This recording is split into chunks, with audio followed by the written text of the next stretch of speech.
Segunda característica, son grupos mundiales, son grupos planetarios, y no solo nacionales, o no solo locales. Por ejemplo, en 1941, recuerdan ustedes que un realizador americano, Orson Welles, en una de sus películas más célebres, más célebre película, que es Citizen Kane, el ciudadano Kane, criticaba el superpoder de un propietario de medios de comunicación de masas.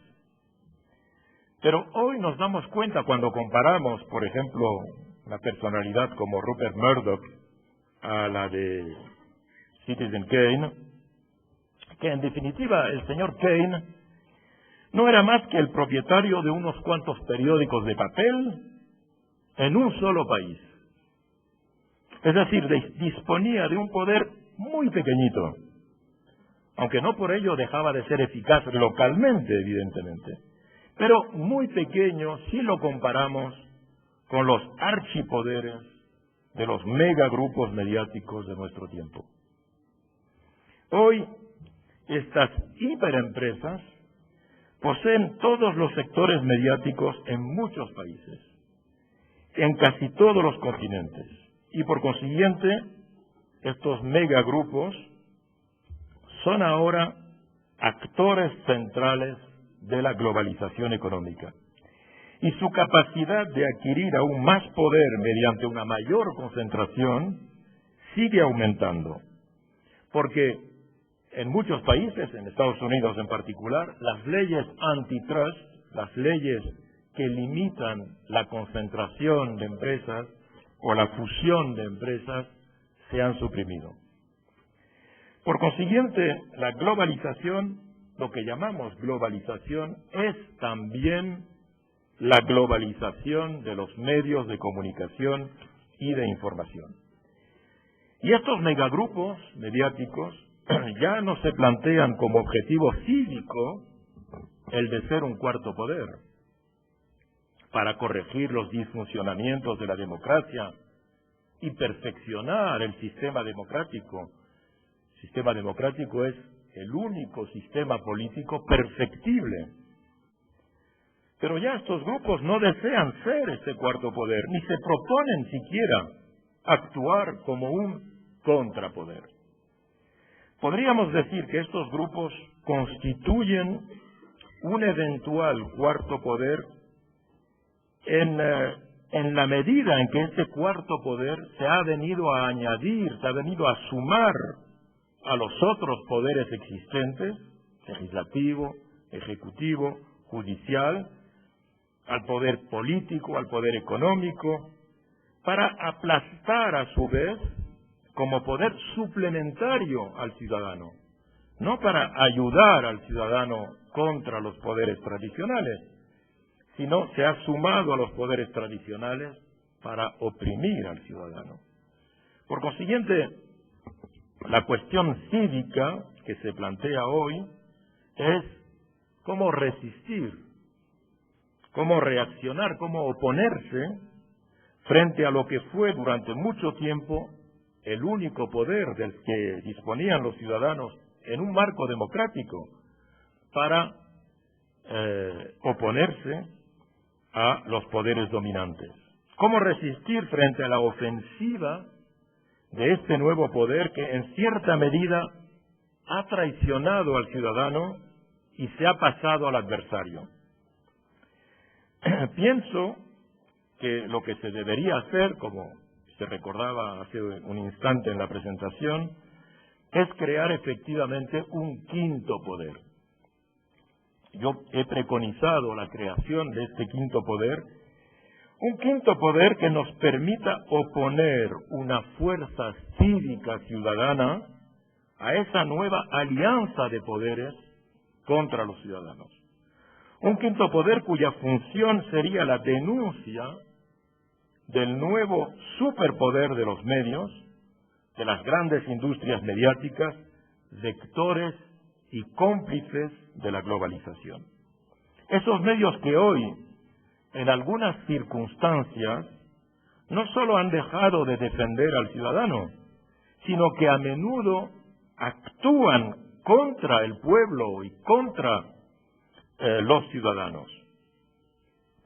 Lo hemos visto y lo estamos viendo en particular en el enfrentamiento que se desarrolla actualmente en varios países de América Latina, en Ecuador, en Bolivia, en Brasil, en Argentina, en Venezuela. En Venezuela, donde la oposición política fue derrotada por primera vez, ¿verdad? Cuando el presidente Chávez asumió el poder en 1998, en elecciones libres y democráticas, donde la oposición política fue, repito, barrida, los grupos mediáticos locales, de prensa, radio y televisión más importantes del país, se lanzaron en una guerra mediática contra la legitimidad democrática que representa el gobierno del presidente Chávez. Se piense lo que se piense del presidente Chávez y de su gobierno, hay que constatar que contra ellos los medios de información, en manos de unos cuantos privilegiados, utilizaron y siguen utilizando toda la artillería de las manipulaciones, de las mentiras, de las falsedades, para intentar intoxicar las mentes de los ciudadanos en una guerra ideológica abierta para defender sus privilegios y oponerse a toda reforma social y a todo reparto equitativo de la riqueza del país. El caso de Venezuela, que no es único ahora, es ejemplar de esta nueva situación internacional de la que hablo, en la que unos grupos mediáticos enfurecidos asumen abiertamente su nueva función de perros guardianes del orden económico establecido y asumen su nuevo estatuto de poder antipopular y anticiudadano.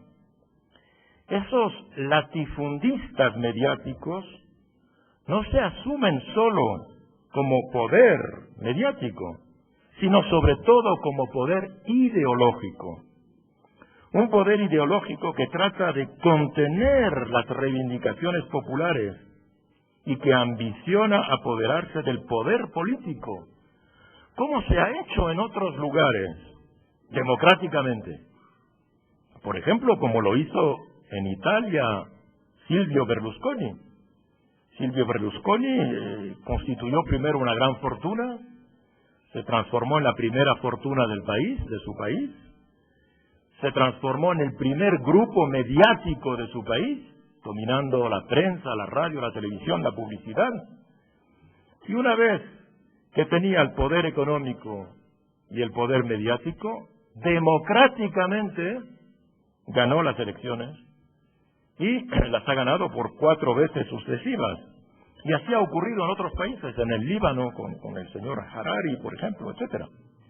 Es decir, el caso ejemplar de Venezuela, esa guerra sucia mediática contra el presidente Chávez, varias veces, como saben ustedes, elegido democráticamente, y es una guerra para impedirle realizar reformas sociales que han sido votadas por la mayoría de los ciudadanos.